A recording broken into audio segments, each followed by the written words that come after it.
On.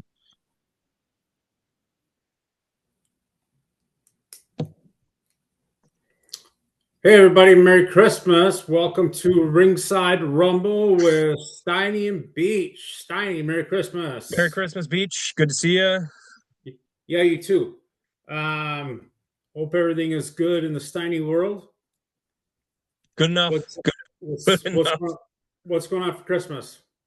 I've got obviously, I don't know, family stuff tomorrow, and I guess family stuff on Thursday. And my nephew comes into town You're on in the Wisconsin. 26th. You're in Wisconsin. You guys got a lot of snow, It's almost all gone. really? Yeah, we got hammered, but it's been in the, we had a lot of rain earlier this week or last week, and then most of the snow is gone. Can't complain. It's supposed to be in the mid 40s all week, Wow. which I'm totally fine with. Yeah, that's good. At least there's no ice, right? Yeah. Okay, let's get started. ESPN. This is a good one. ESPN reportedly wants to, or wanted to, maybe this is something they still want to do, wants to do the Raw SmackDown draft on their network live. Now, whether they want to do this, I would assume that they want to do this on a PLE because they do their pay per views that they run on their PLEs. Why? How? What? What are they thinking? Like, are you saying? And I haven't seen this. So, are you saying they wanted to do almost like an NFL draft style? That's what they were thinking. That's from what I understand. They want to play this as a shoot. It well, fine. I mean, in all honesty, it's not the worst idea. Um, I don't know. Most of the time, the draft gets spread out over a few episodes of Raw and a few episodes of SmackDown, and I think it drags on too much. Honestly, I would rather just know who's going where. But at the same time, yeah, does the draft even matter? Because the people are moving back and forth all the time. But I like the idea. I actually like the idea of putting the draft on like a 1 day thing. Here's what we're going to do, and then go forward. I think the first one would be very intriguing. Yeah. Like, I mean, if like, are they going to have like a table with like the analysts and like like that whole thing? Like, how would that even work? But it's intriguing. Yeah. Would they like? But that would take up. I feel like that would take up a whole pay per view or PLE or whatever you call it. I feel like that would take up a whole pay per view. But are people going to buy the pay per view just for the draft or for half of the draft? Who's I wouldn't. I think I'm guessing this is what they're banking on. The people that already have the ESPN subscription that are getting the PLE pay-per-view, whatever you want to call it, already are the ones that they're going after. They're not going for more money, they just want to do it. And they'll get some stragglers that buy it just to buy it. But I don't think you'll get a ton of, like, we'll call it like walk up gate, right? Yeah. Yeah, no, that's a good way to describe it. And yes, the individuals that already have it, they're going to watch it because they have the network and they're fans of the product. They're going to watch it. Right, right. But yeah, the walk up gate. I don't think they're going to get a lot. I don't think they're going to get a lot of it because they're going to. I mean, they can click on a site and they're going to be, oh, so and so got drafted here, or so and so got drafted there, or they can watch Netflix on Monday night, or they can watch the USA Network on Thursday or Friday or whenever they're going to be on, and figure out, oh, my guy or gal is going to be on here or there. It's weird. I think the first one's going to be intriguing. I don't think it's going to be a long term deal. No. No, I I don't like the way they do it now. I think there's a better way to do it. We'll see how this works out if they do it. It might be fun.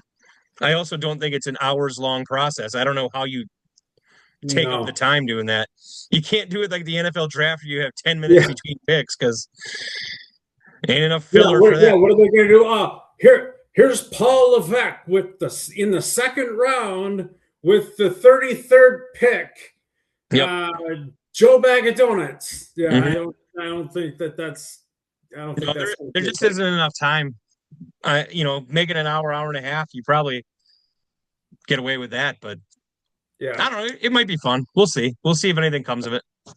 Yeah. It's something to watch. It's Yep. something to pay attention to see if anything comes to fruition. Yeah. Did you hear Dom Mysterio got hurt? I Like for real, not like a Yeah, shoot legit. down. Sounds like legit injury. Wrestling his father of all people Yeah. down Yeah. in was it at CMLL?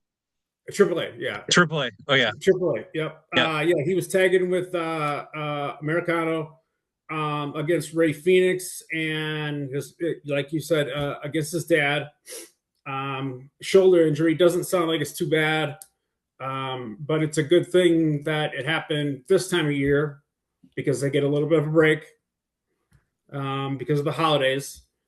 Maybe Liv can, take care of that and nurse him back to health soon. He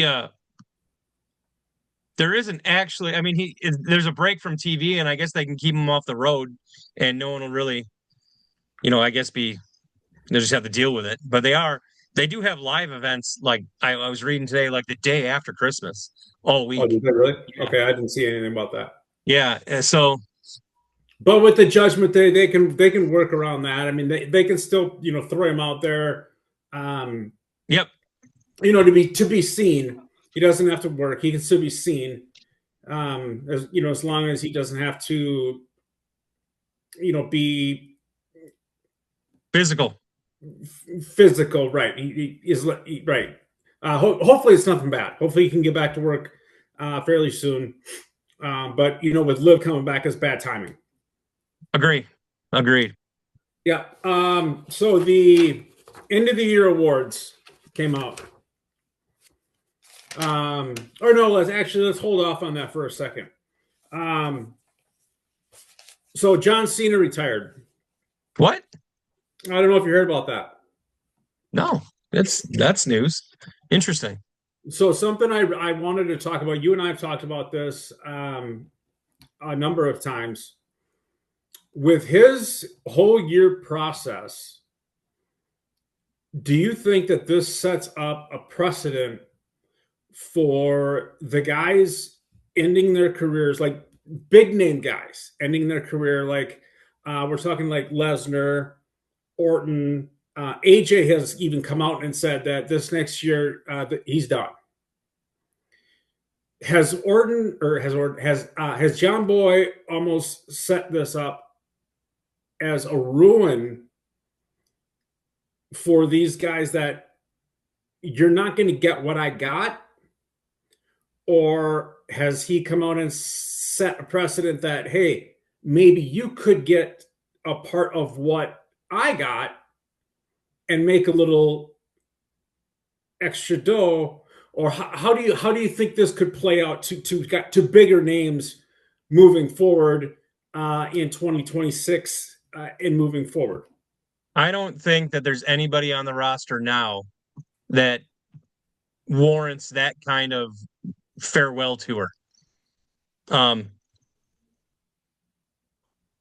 Cena is I think he's in a separate category all of his own among who was current. Lesnar definitely doesn't get it. He's been so hit and miss, and obviously he's got his, ties to all the other garbage going on. The only one that's close is probably Orton, and I don't think he's to that level unless they build him up over the next couple years to where he's chasing a 17th title. I don't think anybody else is going to get that kind of going away party. You know what I mean? I definitely don't think AJ will get it because AJ hasn't done his best work in WWE, and they've essentially I think they've misused him since he got there. He had a little bit of a run. You and I, we've talked about this. They could have done so much more with him. They definitely won't give him the kind of a send off that they're giving Cena. So I think Cena, total category, all his own. I can't think of anybody in WWE currently that would even remotely come close to getting that kind of send off. The first thing that comes to that I thought of, and I mentioned this to you a couple of weeks ago, was with Lesnar, and because SummerSlam is in Minneapolis this next year, where Brock is from, could he or should he? Maybe should he? Maybe that's the answer, or that's the question. Should he just finish it up in Minneapolis and then go back to Saskatchewan and call it a day and just move on quietly? And maybe have his his 6 or 7 month with July, or excuse me, SummerSlam's usually in August, so have his 7 or 8 month little run, and then boom, poof, call it good. That was the first thing that came to my mind, because it sets up great from a logistical standpoint and a location standpoint for Brock. I can see him getting, like, people knowing that he's not coming back. I don't think WWE will say anything about it. Like, I don't think they'll build it up. I don't think for him they'll build up anything that says this is his last match. You know what I mean? This is it for him. I think it'll be like one of those behind the scenes, like everybody knows he's done. I don't think Brock would want that, because Brock is such a private person. I think he would just want to internally have that and have him just poof and just go. I agree. I don't think that he will ask for anything big. I don't think he will. He probably won't mention it. He'll probably just say, "Yeah, I'm going away." Like, hey, I'm not under. Let's say he's got so many events and SummerSlam happens to be his last one. I bet he doesn't even say, "I'm not coming back." It's just, "I'll be back if I want," and he just fades away. With Gunther retiring Goldberg and now sending John Boy off, is that the obvious opponent? If this were to be Brock's send off in Minneapolis at SummerSlam, because apparently I didn't see Monday, but I did read something about that they're using the a retirement killer. Or something remember back in the day when Orton was the legend killer? He was going around punting people in the head. Yeah, like that. But it would make sense. But and Gunther he would make sense for an opponent like for Brock, right? Would you book that? Maybe that's the question. Would you book that? No, based on what we just talked about. I think you would have to say that this is going to be Lesnar's last match, or else Gunther can't celebrate the fact that he retired Lesnar. But what if Brock just doesn't come back and it's just how do I describe it? It's just kind of the known, said without saying sort of thing. You know what I mean? Like you don't see Brock anymore, so Gunther just says it. So it just could be, yeah, that makes sense. It adds to Gunther's aura, but you don't see Brock anymore. That so then you never know if Brock will come back. So, but he doesn't. But it adds to Gunther's aura. I could see that. Gunther's the guy to how you set it up going out though with those. I don't know how you write for those two being against each other if you don't announce that Lesnar's not coming back because there's no reason to right now. There's no reason to have them, against each other unless Gunther goes on this kick of I'm just going to retire everybody who's old and which I think could do. It's a great gimmick though. Yeah. But There's but worse. It could be real though. That's the thing. Mm-hmm. Yeah. And then okay, here's the other thing we talked about. You talked about Randy. Where is Randy? Is he the most underutilized guy in the last 8 to 10 months in the business? Like big name guy. Could be. I can't think of anybody else. Is he hurt? Does he have heat? Is he Good question. Is he on like a huge vacation? I don't. I don't know. Yeah, we know that's the thing. No one knows. It's not like there's been a lot of Instagram. Okay, we're also being here, there, anywhere. We're also at the time of year where they go, maybe we would bring him back, but let's save him for Rumble. Rumble, right? So there's that possibility as well. Right. So AJ was the other guy that we mentioned in this retirement thing. And you mentioned that underutilized. We've talked about this a lot. I hope that he does not retire. But then again, I hope that he does because he's pretty healthy, and it would be nice to see one of these guys go out pretty healthy and be with their families and have a regular life, and not struggle to get out of bed and do that whole thing. But us as fans want to see him continue to work, and he's still working at a freaking high level. I want him to have the strap another time. Well, he does. I think that he's just as good as anybody else in the business. What say you? He's got a nice tag run going. I'm glad I'm glad they're getting him work, I guess, because I think he was underutilized, and I think they're at least he's him and Dragon Lee make a good tag team right now. Yeah, they do. Yeah, I can't complain about that. I mean, if they're not going to use him in a singles role, then I think that's perfect for him right now. Because again, you can also save his body. He doesn't need to work. Yeah, he's working half the time. Yeah, he's working half the time. But yeah, he's still getting his moves in, and yeah, he's winning matches, so that's good. Okay, so let's move on to the thing that I mentioned before, but we transitioned. End of year awards. This is very interesting. Sports Illustrated, Becky Lynch's favorite thing to talk about. Sports Illustrated. So we'll start with the top. The 2025 Wrestling Awards. Sports Illustrated Wrestling Awards. Yeah. Promotion of the year, they have AEW. What say you? I'm assuming that this is based on, I don't know, pay-per-views.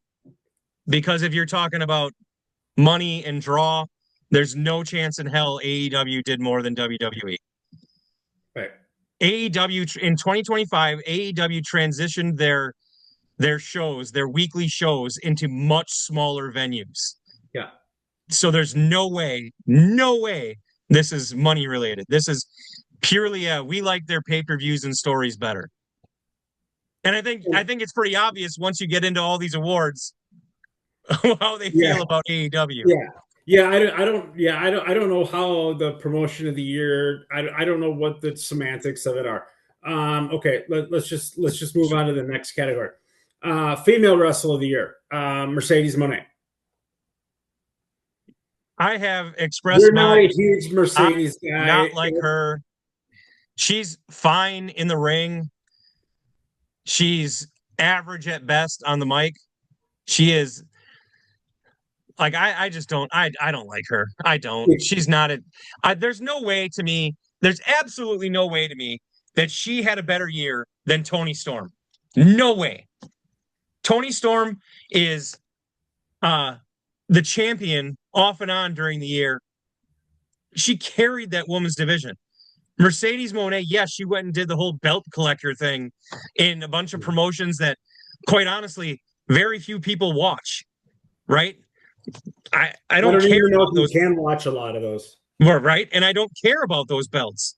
The belt that I cared about is the women's world championship in AEW.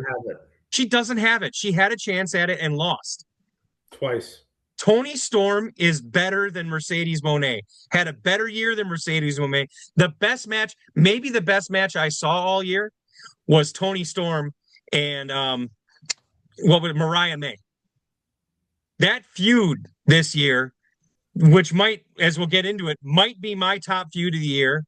It might be my best match of the year, but none of the things that I remember from 2025 have anything to do with Mercedes.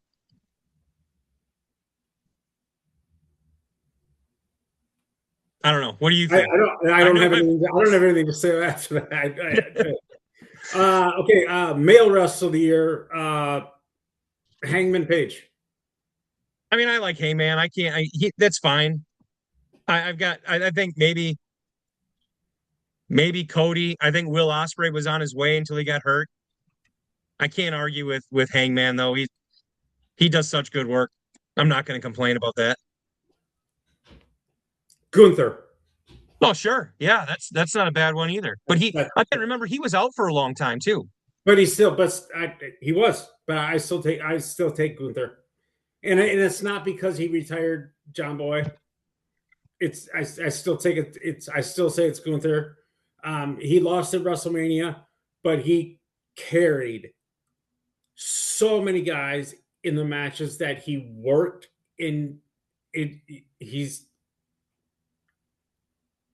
It's good. I take Gunther. He made Jey Uso look good. Tag team of the year, FTR. I mean, I'm fine with that. I think FTR is my favorite tag team. It has been for a while. I feel like the tag team division, by and large, has been sort of blah in both promotions. The Hurt Syndicate had a really good run. They did. I would take the Hurt Syndicate over FTR. Okay. It's the first time. I'll be honest. It's the first time I really cared about Bobby Lashley or Shelton Benjamin. So, I love Shelton Benjamin. I always have. I don't see. I can't think of a WWE tag team. That would even fit in this category as tag team of the year. Bliss and Flair have had a nice run. Mm-hmm. But I can't put them as tag team of the year. Rhea and Io have had a great run, but I can't. I think a lot of that has come towards the end of the year, so it's the last couple months. The thing about FTR is like they've been a tag team for it seems like 20 years. Mm-hmm. You know, it's like the Hardys. They've been a tag team for 50 years. So, you know, and FTR have been together for years. So I can see how, you know, Sports Illustrated could put them number one. But okay, best in-ring performer. Or best, it doesn't say performer, but best in-ring. Will Ospreay. And he's missed the last three months? 3 months, 4 months, yeah. 4 months? Yeah, I don't even remember. I tried to look up when the last time he wrestled was, and it said, you know, the pay-per-view, but I don't remember. He's so good in the ring. So good. He is like, for me, my favorite in-ring performer for the last few years has always been Kenny Omega, right? Yes, He mine is too. he is young Kenny Omega in the ring right now. These are the things he was doing. And unfortunately, we didn't see a whole lot of Kenny Omega when he was younger because he was in New Japan and we'd see bits and pieces. It But wasn't available to us. right, right. The other one, I'll be honest, the other one I think I'm one of my favorite WWE guys, Seth Rollins. I think another guy that is incredible in the ring, just top to bottom. I don't see any like real weaknesses in his wrestling game. Yeah, I love Seth too. I think he gets a little bit overlooked.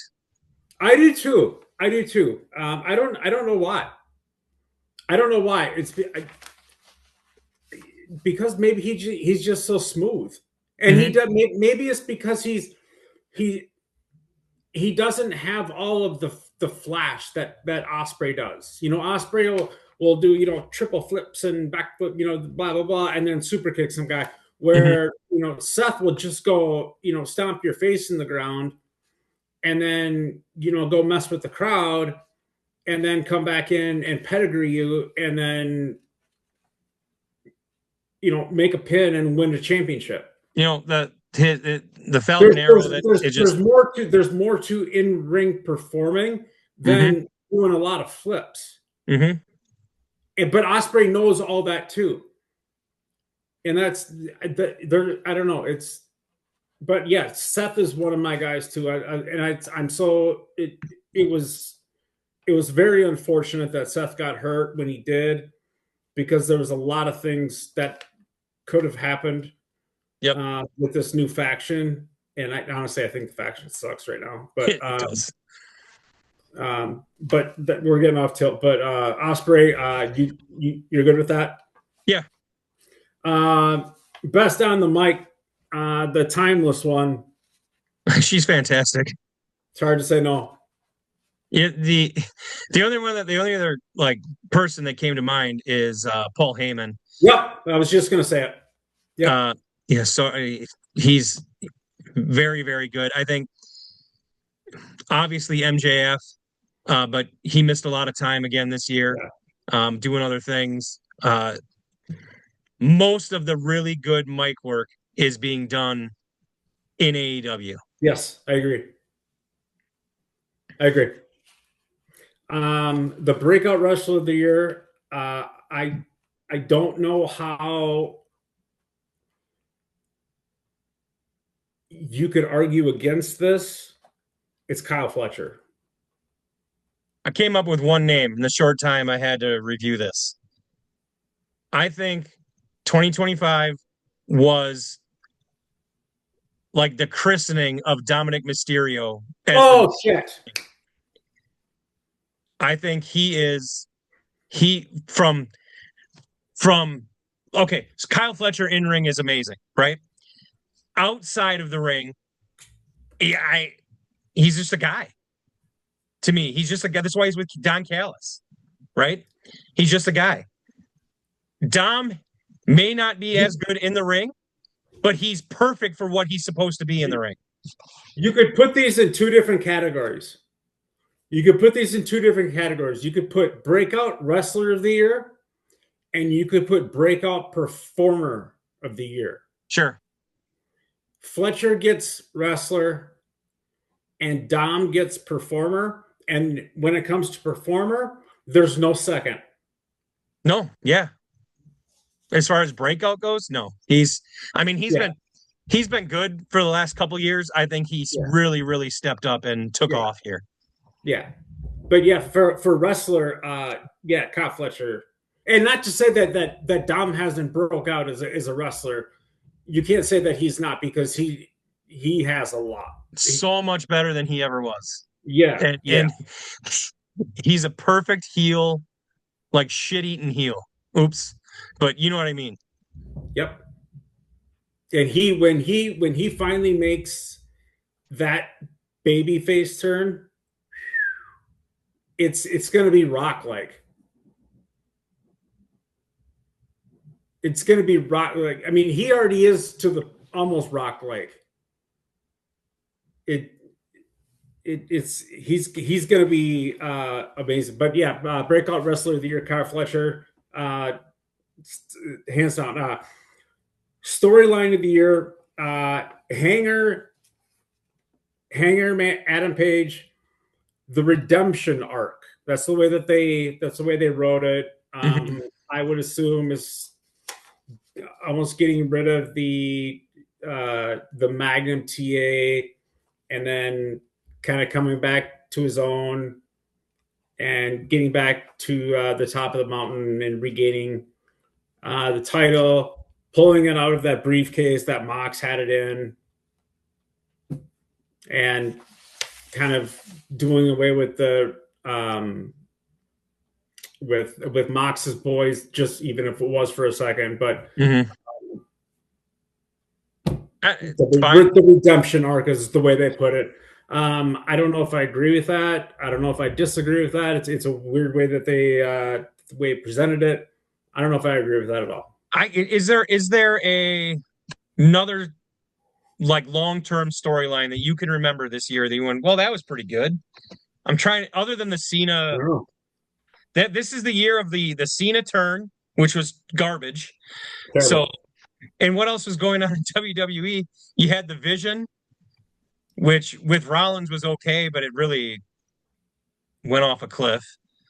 Um, yeah, I don't know. Hard to argue with Hangman redemption arc if we can't come up with something else. Lack of options, apparently. Yeah, true. I don't know. I don't know. I guess we'll leave that one Moving on. hanging. We'll leave that one hanging. Um, Speaking of hanging, rivalry of the year, Hanger and Mox. It just went on forever. Um, fine. I guess. I mean, I think Moxley was so boring this year that I can't see him being involved in the top rivalry. I think, again, like I said, my number one rivalry is probably Tony Storm and Mariah May. Yeah, Um, but they didn't. But it wasn't long enough. no, it was like three months. Right, but they were hampered by time. Sure, but it's still better than the Oh Moxley. yes, from the actual um, Substance. the betterment use of time. Yeah, It was better. Yes, I agree with that. yeah. Yeah, just because it's 6 months doesn't mean it's better than 3 months. No, I think Right. I remember being involved or not involved because obviously we're not involved, but being in the middle of the Moxley Hangman thing, going, this has got to end. Like Yeah. it took too long to pay off. Yeah. And speaking of payoff, the show of the year, Double or Nothing, 2025. Okay, I We looked around and we couldn't find anything really that was much better. again, I liked Revolution. Like if I had it, or what do you is that the Yeah. the Storm Mariah May match that ended it? I don't know that there's nothing. I mean, Double or Nothing was good. I think we said it about all AEW pay per views. The wrestling itself It's is so better. good. Better. The action is better than most of the WWE stuff. Yeah. Just the storytelling took a big step backwards over, in the last few years. And it's starting to improve. I think it's starting to go the other direction. Yeah. And I don't want to steal your thunder, but it's hard to say. I don't know. It lost my train of thought. And the pay-per-view wise, it's hard to say. I know exactly what you were saying, because the next thing that I wanted to talk about was how much better AEW has gotten in the last 2, 3, 4 months.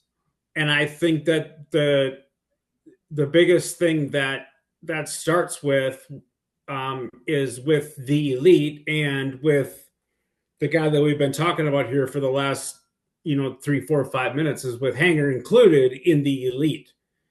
It makes things so much more enjoyable to watch. They're the core of the company. Yeah, you got to get the Young Bucks being like a cast off, like, oh, look, whatever they did with the Young Bucks for the last 6 months was terrible. Yeah, it doesn't make good TV. And no, and I'm glad they went away for that. I hope that continues. There's been enough, but there's also been enough else going on in AEW that has been good. I think, like we talked about, the Continental Classic has been really, really good. Oh, it's so good.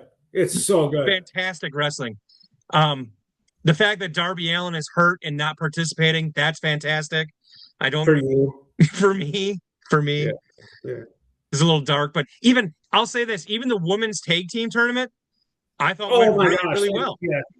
Yeah. And that was the next thing that I wanted to mention is that how the women's division is just, it's so much better than the WWE's women's division, even though I have to give credit to the WWE women's division, specifically their tag team division has gotten a lot better.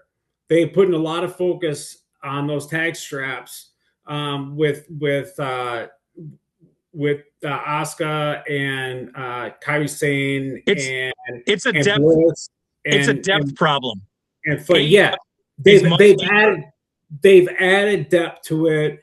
And it's gotten better, but there's still nowhere near where AEW is with their women's division, and it starts at the top, and it starts with Tony, and of course you got to put Mercedes in there because as much as you may dislike her, she still is, along with Tony, the standard bearer.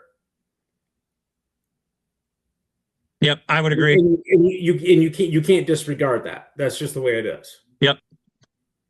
And like you said, we're wrapping up here now. But I did want to mention the Continental Classic. If you guys have not seen the Kyle Fletcher and Speedball Mike Bailey match, that is a must watch. That is a match of the year. Go find it. Go watch it. You will not be